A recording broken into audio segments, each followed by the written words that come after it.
Graham Rawlins with News Geelong. Geelong is becoming a play to become a centre for renewable energy in Australia with the unveiling of a near-silent type of wind turbine, ideal for installation in factory areas, airports, ports, industrial parks, warehouses and car parks. The quiet achiever of the emergency service fraternity, the State Emergency Service, is seeking new volunteers into SES ranks as SES Week begins on Monday, with next Wednesday, November 9, being declared as Wear Orange Wednesday. And later in the program, Ian Nichols will update us in the latest sport news, and scintillating Sophie Miller will give us a 6-day weather forecast for Geelong and the Surf Coast. A hospital pharmacist-driven special smoking cessation program called Give Up for Good will be undertaken at Bowen Health. Meryl Friend has more. Do you want to stop smoking for good? Is clean air what you want? Well, we were able to speak with Greg Weeks, who's the Director of Pharmacy at the Geelong Hospital. They have a $500,000 grant to try and help people give up for good. We'll be part of a collaborative grant with Alfred Health and Austin Health, and the program is called Give Up for Good. It's a smoking cessation program. Hospitals have had smoking cessation programs before, but we're uncertain how effective these are. And this program will be driven by hospital pharmacists. We'll be recruiting 200 patients from Bowen Health who are smokers, and half of these will be entering into the program. The other half will have usual care. Hospitals have had smoke-free policies for a long time. Bowen Health's had one since 2006, so this means that staff and patients and visitors are not allowed to smoke, but we're not sure about what effect this has had on actually patients themselves giving up smoking. So the research that we're going to do is to try and activate this and encourage patients to give up for good. I'll be involved directly with patients. I'll be talking to them about their smoking behaviour, coming up with plans to help them quit, advising them on the best therapy that might suit them, so things like nicotine replacement therapy or other prescribed medications, and then arranging follow-up for once they get out of hospital, either through things like Quitline or our local Bowen Health community smoking cessation clinics. And so this program's starting in the new year next year, and how long will it go for? Most of the work will be done in the first 12 months, but the overall project will go for 3 years. Meryl Friend, News Geelong. Thank you, Meryl. Surf Coast Council has had several very positive meetings with the State Member for South Bowen, Andrew Katos.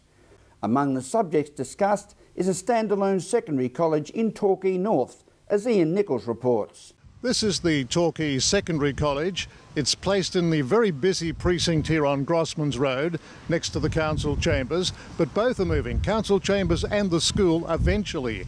A new secondary college to the tune of about $40 million will be built in another location, less crowded and more convenient. The member for South Bowen, Andrew Katos, is here today to talk with the new school council about the future. No, a very positive meeting, Ian. Very constructive meeting with Ian McKerrow there and David Bell. So very constructive meeting and very positive. They're very excited about the new secondary college, and they're keen to get purchase of land and get on with building it.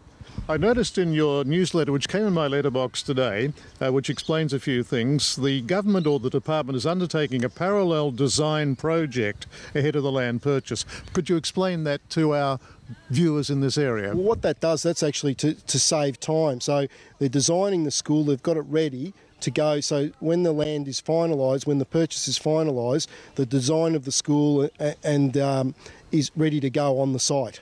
Yes, the actual site. Look, there's been obviously negotiations going on with a landowner there in the civic precinct, but that sort of has not come to fruition. So the department is actively looking at several other sites to put the school on. Well, I don't think anybody would argue that this Grossman's Road precinct here is just too busy, too much traffic and too much happening. Even though the council is moving out, it wasn't going to be practical to extend this school, was it? Well, that was the reason that we chose. There's two reasons for the secondary college, a standalone secondary college, that it gives parents choice. If you wish to educate your child locally, you can. If you wish to go to a college in Geelong or a private school, you're welcome to do so. And the other side was the congestion here in Grossman's Road, because the previous government's plan was to purchase this whole site behind me and also the Shire site next door. So you'd have had this super campus here, and also you've got St Therese across the road, very congested site. So they are the two main reasons why our policy was to have the standalone college. At the current Torquay Secondary College, this is Ian Nichols for News Geelong. Thank you, Ian. We have been witnessing a quiet revolution in the wind turbine field with the unveiling at Geelong of the first Eco-Whisper wind turbine. Meryl Friend has more. If you're driving along Duro Street in North Geelong, just past Ostend, you're going to see something in the skyline, and it's the brand new Eco-Whisper turbine. It generates 20 kilowatts of energy, it's silent and it's sustainable for our green energy. This is the Eco-Whisper 20 kilowatt silent wind turbine. It's the first one in the world. It's been built here at Ostend, which we've been building it here for the last 9 months, and it is now up there in the air, and it's a beautiful thing. Come about through a long design process. The actual patents that we hold on the turbine have been held by us for 3 years.